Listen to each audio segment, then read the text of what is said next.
teman-teman, Assalamualaikum warahmatullahi wabarakatuh. Balik lagi di podcast kita. Saya Tiara Putri Syahrani, NPM 078. Saya Anjana Dwi Rahayu, NPM 066. Nah, di podcast kali ini kita akan membahas seputar keagamaan dan kebudayaan. Nah, sebelum itu kita akan memperkenalkan teman-teman kita. Halo, saya Clara Mawati, NPM 059. Saya Ahmad Zaki Zain, NPM 244. Aku Karel Angelika Aulia Putri, NPM 289. Aku Syarifah ini NPM 05. Nah, kan kita ini bahas tentang keagamaan sama kebudayaan. Nah, menurut kalian itu ada keterkaitan antara dua hal itu apa enggak? Kalau menurutku sih ada ya. Kayak contohnya itu di Arab.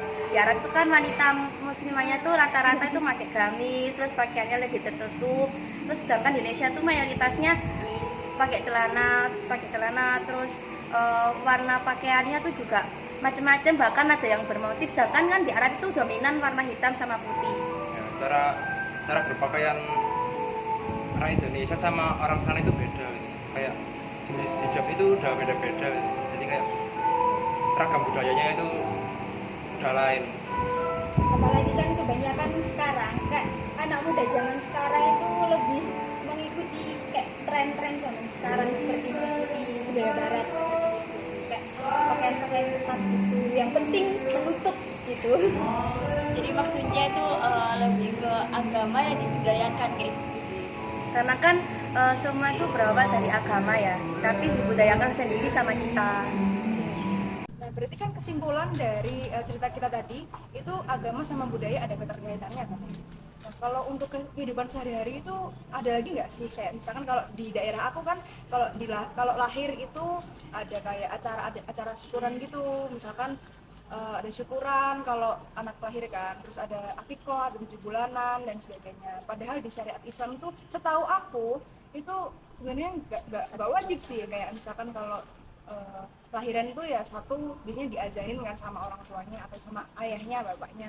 Terus mungkin ada cukur rambut gitu kan wajib, akikah juga wajib. Cuman ada nggak sih yang di luar syariat Islam itu gitu? Menurut kalian gimana? Ya sih, di lingkunganku tuh masih ada budaya seperti itu. Mungkin itu salah satu budaya turun temurun ya dari keluarga, dari dulu itu sampai sekarang tuh masih dibudayakan. Kayak contohnya tuh 7 bulanan, terus syukuran setelah lahiran kayak gitu, itu masih ada sih di lingkunganku.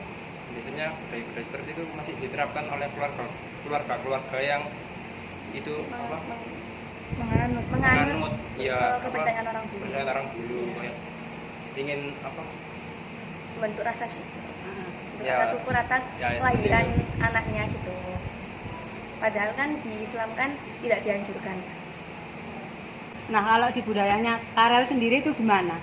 Jadi kalau di budaya aku sendiri tuh kayak misal lahiran gitu ya, itu hari-harinya tuh dikuburin di dekat depan rumahnya gitu. Tapi itu nggak semua budaya sih, ada beberapa juga yang hari-harinya dibuang di laut atau yang lainnya juga gitu.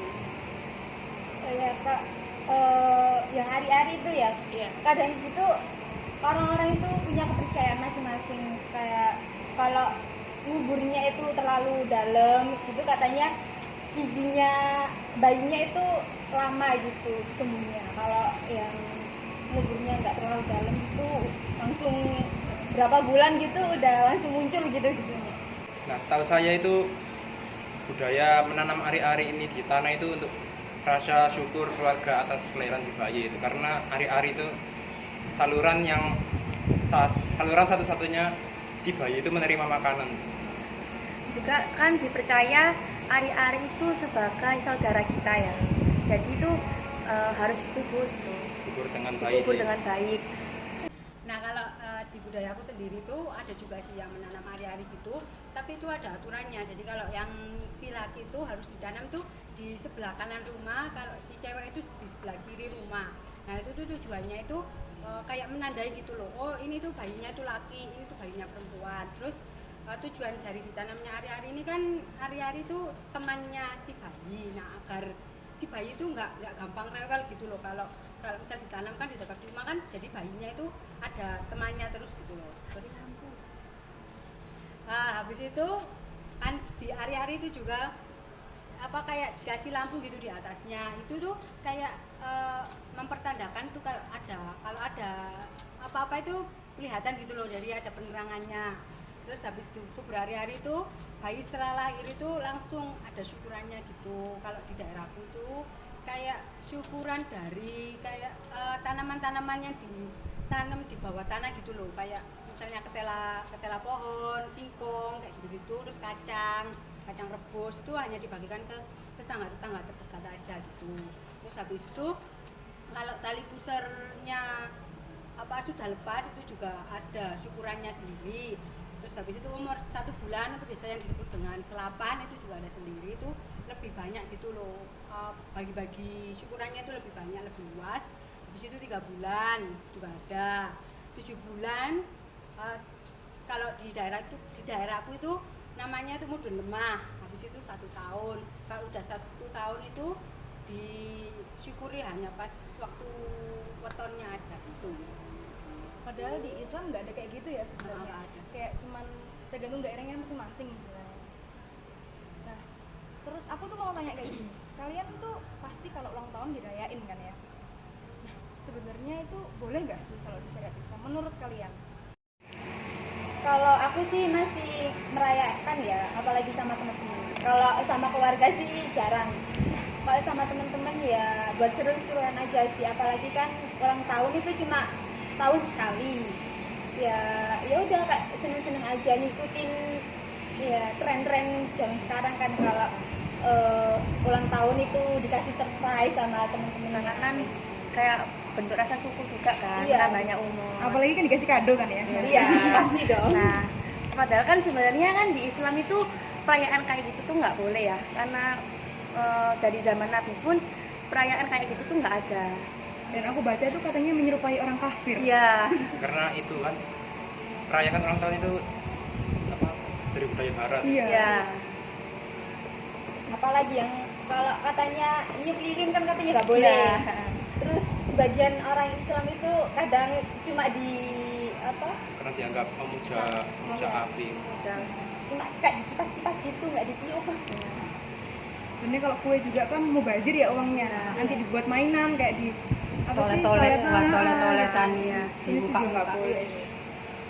Nah kan ini tadi udah bahas tentang ulang tahun. Nah kan kalau di Islam itu setahu aku tuh ulang tahun tuh bukan malah bertambahnya usia seseorang, tapi malah berkurangnya usia seseorang. Kan semakin berkurangnya usia seseorang itu seseorang itu akan kembali lagi kepada penciptanya. Nah kan kalau masalah urusan orang meninggal ini tuh di budaya kalian masing-masing itu gimana sih?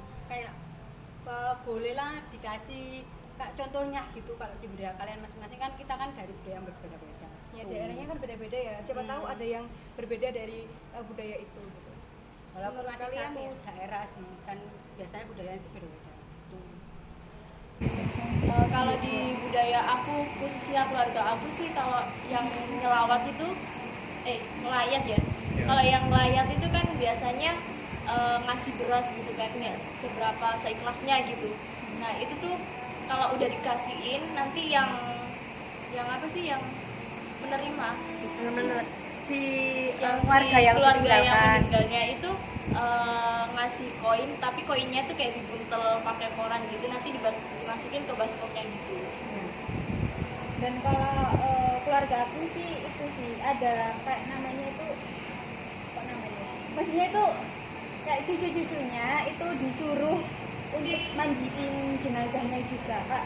Kan yang meninggal kayak nenek gitu kan. Terus cucu-cucunya itu disuruh ikut mandiin jenazahnya, cuma satu gayung gitu. Gantian. Kalau di daerah rumah saya sendiri nggak ada kayak budaya Nggak ada yang ketentuan. iya nggak ada ketentuan kayak budaya seperti itu. Yang- Jadi kayak yang pasti mayat itu dimandikan, disolatkan. dikafani, disolati, terus Iya. dimakamkan dengan baik. Ya. Kalau di lingkunganku ya sama sih, cuma yang pasti sih kalau cewek yang meninggal itu yang mandiin juga cewek kayak gitu, nggak gitu sih, nggak, maksudnya kayak budaya yang lebih spesifik itu nggak ada. Nah sebenarnya 40 hari terus 2 hari itu sebenarnya di Islam itu nggak ada ya, itu cuma kepercayaan dari NU aja, karena kan di zaman dulu pun kayak gitu tuh nggak ada. Mungkin kayak syukuran setelah orang itu meninggal itu ya ada, cuma kayak 40 hari 7 hari itu nggak ada sebenarnya dalam Islam. Nah, seperti yang dikatakan Nabila tadi, sebenarnya tradisi tahlilan ini nggak ada dari zaman Nabi gitu. Jadi tradisi tahlilan ini asli dari masyarakat Nusantara gitu. Tujuan tahlilan ini untuk itu apa? Menyatakan rasa empati dan simpati kepada keluarga yang ditinggalkan oleh keluarganya. Gitu. Mengirim doa juga. Dan sebagai kirim doa kepada yang kepada jenazah. Nah, kalau di lingkunganku sih ada ya kayak sesajen gitu. Tapi kayak ada tambahannya itu ada kue apem. Itu wajib katanya. Kalau orang Jawa itu harus ada kue apem. Dan di sesajennya itu biasanya itu kue apemnya itu harus ada 2 dan tusuk ditaruh di piring kan. Dan 2 tusuknya lagi itu harus dilempar ke atap. Kayak aku nggak tahu sih itu buat apa, tapi itu katanya itu wajib. Nah, sebenarnya di keluarga aku sendiri itu kayak sajen-sajen itu tuh nggak ada. Tapi kalau tahlilan 7 hari 40 hari itu ada. Jadi menurutku sajen itu syirik ya, karena kan di Islam juga nggak ada. Tapi karena kita kan juga menghargai budaya zaman dulu, jadinya kita ya kayak ya udah menghargai apa yang ada daripada nantinya timbul kericuan terus pertengkaran.